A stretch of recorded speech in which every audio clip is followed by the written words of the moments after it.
O CNJ em Ação está no ar. No programa de hoje, você vai ver um resumo da última sessão plenária do Conselho Nacional de Justiça.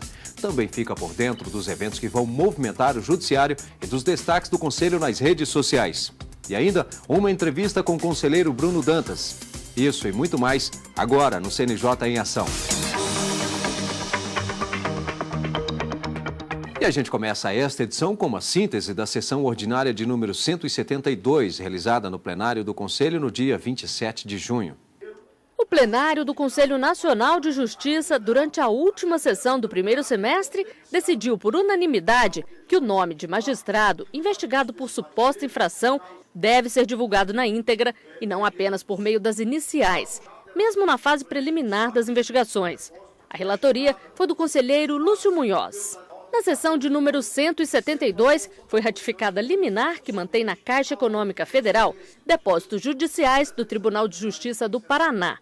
Um decreto do TJPR previa o fim da exclusividade da instituição financeira, caso ela não fosse incluída como agente operador do Sistema Integrado de Administração Financeira, o CIAF.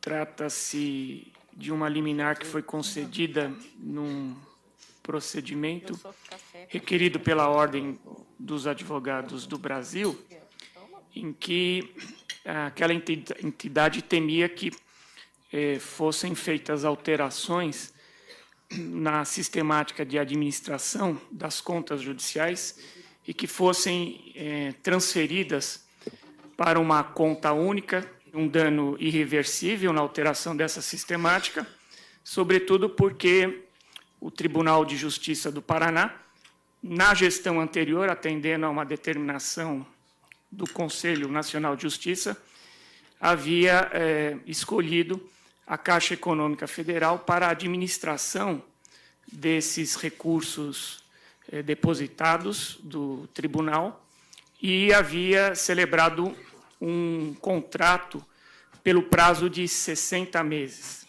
Constituía em mora a Caixa Econômica Federal, caso ela não obtivesse a inscrição num sistema que é administrado pela Secretaria do Estado e com a possibilidade, então, de rompimento deste contrato. No pedido de reconsideração da liminar, o tribunal encaminhou informações e, nestas informações, ele trouxe um ofício da Caixa na qual a Caixa exatamente relata as dificuldades que ela tem encontrado para ser admitida nesse sistema. O conselheiro Silvio Rocha deu liminar para manter a Caixa na administração dos depósitos judiciais e administrativos. Eu determinei a inclusão da Caixa Econômica Federal como terceira interessada e dei a liminar apenas para garantir a situação atual, que foi feita à luz, inclusive, de determinações deste Conselho, até que o mérito possa ser apreciado. Por maioria, o plenário do CNJ também ratificou uma liminar do conselheiro Jorge Hélio para suspender restrição imposta pelo Tribunal Regional do Trabalho da 8ª Região, estados do Pará e Amapá, a atuação de advogados. Eles deveriam se inscrever com antecedência para fazer a sustentação oral. Mas seria necessário que o TRT da 8ª Região tivesse demonstrado as razões fáticas ou jurídicas motivadoras para estabelecer a regra da antecedência mínima de 10 horas para inscrição para sustentações orais.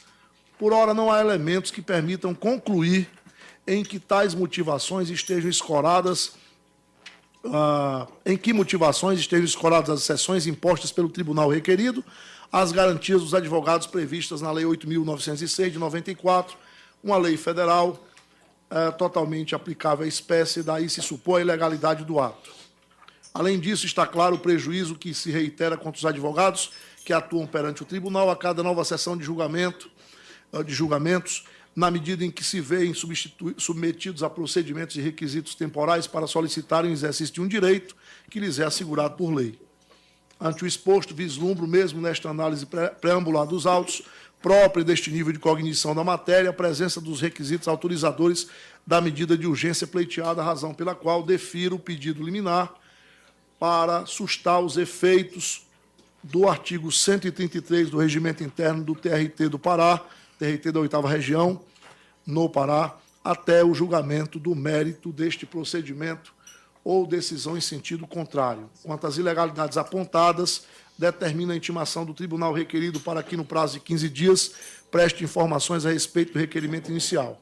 As regras para a concessão do porte de armas para agentes de segurança dos fóruns de todo o Brasil foram regulamentadas durante a sessão por resolução aprovada pelos integrantes do Conselho Nacional de Justiça, com relatoria do conselheiro Lúcio Munhoz.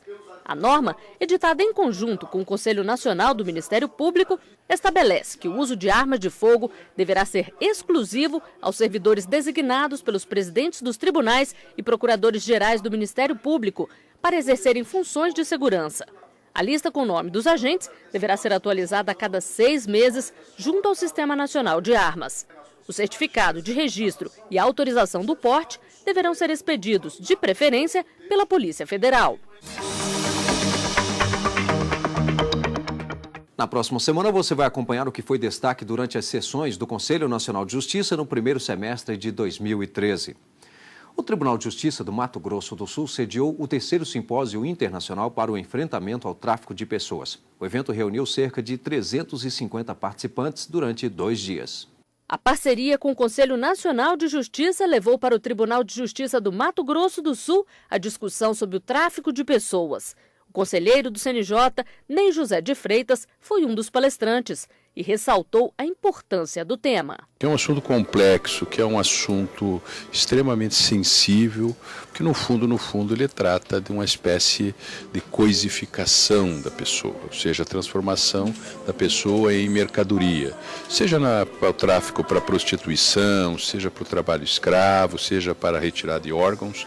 Em última análise, o que se faz é desumanizar, é transformar a pessoa em coisa para fins absolutamente de natureza econômica. Para este juiz, o tráfico de pessoas é tão grave quanto o tráfico de drogas. Dados das Nações Unidas dão conta de que hoje há cerca de 27 milhões de pessoas em todo o mundo vítimas do tráfico de pessoas para as diversas formas de exploração.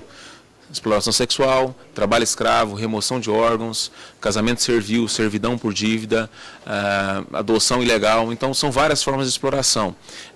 Hoje, já a segunda atividade criminosa mais lucrativa do mundo, atrás apenas do tráfico de drogas. Está na hora de você saber quais foram os assuntos que mais tiveram repercussão nas redes sociais do CNJ. Está na hora do quadro, está na rede.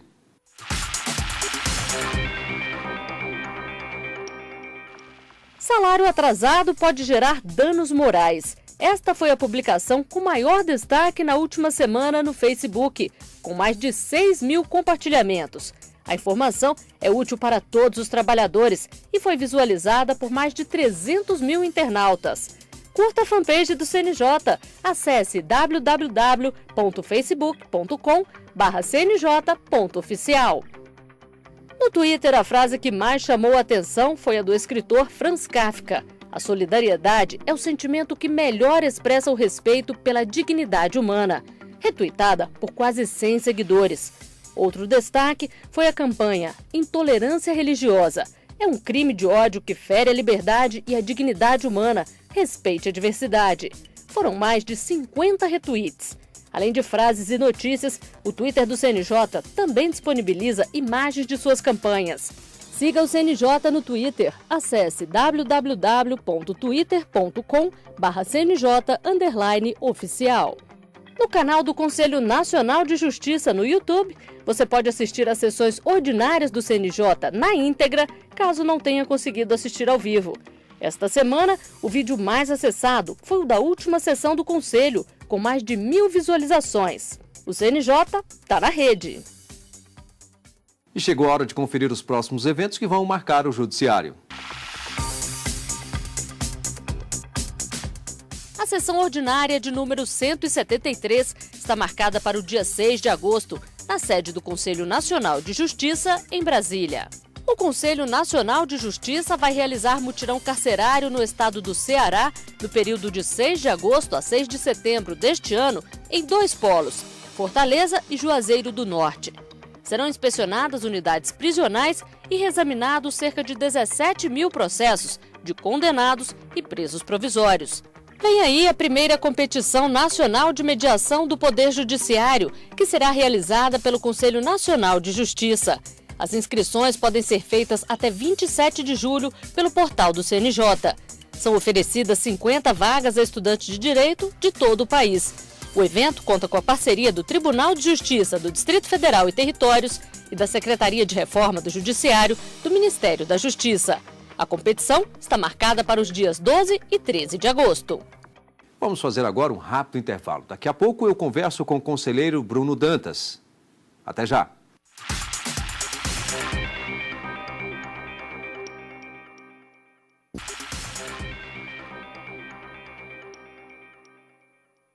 O CNJ em Ação está de volta e agora vamos falar sobre a apuração de homicídios no país. No Brasil ocorrem, em média, 29 homicídios por 100 mil habitantes, enquanto a média mundial é de 8,8 homicídios, de acordo com o Instituto de Pesquisa Econômica Aplicada, o IPEA. Para falar sobre o assunto, nós recebemos o conselheiro Bruno Dantas. Ele é consultor legislativo do Senado Federal e representante do Conselho Nacional de Justiça na chamada Estratégia Nacional de Justiça e Segurança Pública. Conselheiro, muito obrigado pela presença aqui no CNJ em Ação. Bom, inicialmente eu gostaria justamente que você comentasse as duas metas, a 3 e a 4 do CNJ, que tratam justamente dessa celeridade nesses casos, né? A primeira coisa que é importante dizer é que foi escolhido o crime mais grave que pode existir, que é o homicídio, né? Não foi por acaso. Nós sabemos que a impunidade em casos de homicídio agride muito a sociedade, gera uma sensação de impunidade, gera uma sensação de descrédito nas instituições, principalmente na justiça. Então, nós escolhemos o crime de homicídio para ser justamente o crime representativo das primeiras metas. E aí fixamos, primeiro, a meta 3, que era obrigar todos os magistrados do Brasil a proferirem sentença de pronúncia naquelas ações penais referentes a homicídios iniciadas até 31 de dezembro de 2008. E a meta 4, que era referente à realização do próprio Tribunal do Júri. A pronúncia é uma etapa do julgamento de homicídio, né? Primeiro o juiz pronuncia o réu, dizendo que existe prova da materialidade e indícios de autoria e, portanto, remete ao julgamento pelo Tribunal do Júri e, posteriormente, é realizado o julgamento pelo plenário, pelos jurados. Então, a meta 4 dizia respeito à realização desses julgamentos pelo plenário do Tribunal do Júri. Nós, a partir desse esforço, criamos um sistema aqui em Brasília, hospedado no Conselho Nacional de Justiça, chamado processômetro. O que é o processômetro? É um sistema integrado que recebe informações de todos os tribunais do país e que nós temos condições de monitorar o cumprimento dessas metas, mês a mês, comarca por comarca do Brasil. Eu posso dizer que essa foi uma experiência extraordinária, porque mostrou a capacidade do CNJ não só de fixar uma meta de produtividade, mas de acompanhar, de ajudar os tribunais. Quantas e quantas vezes, nessa estratégia de justiça e segurança pública, nós nos envolvemos telefonando para o gestor local. Em cada estado foi designado um gestor local para a justiça, um gestor local para o Ministério Público, um gestor local para a polícia, porque muitas vezes acontecia de um júri deixar de acontecer porque a polícia não transportou o réu ao local em que o julgamento aconteceria, ou deixou de acontecer porque não havia defensor público na data. Isso é muito comum em estados menos favorecidos, né? Estados do Norte, estados do Nordeste, que é uma carência de defensores, uma carência de promotores. Né? Então, nós tivemos oportunidade de, mobilizando esses gestores, que foram peças-chave no sucesso dessa estratégia, conseguir um monitoramento e, efetivamente, alcançamos um resultado satisfatório. Claro que não atingimos 100% da meta, mas eu posso dizer que a mobilização valeu a pena. Uhum. Agora, bom, nesse período, e aí, além de um acompanhamento, há também uma fiscalização para cobrar, ou cobra nesse sentido, cobra do gestor, olha, vai ter o julgamento, vamos acompanhar direitinho, ou tem uma fiscalização também? Sim, há uma fiscalização. É claro que a nossa meta é uma meta ambiciosa, julgar todos os processos que tiveram o seu início em 31 de dezembro de 2008, no caso da meta 3, e 31 de dezembro de 2007, no caso da meta 4. Né, nós retroagimos um ano por causa da meta 4, porque se trata de uma etapa posterior, né, do julgamento do júri.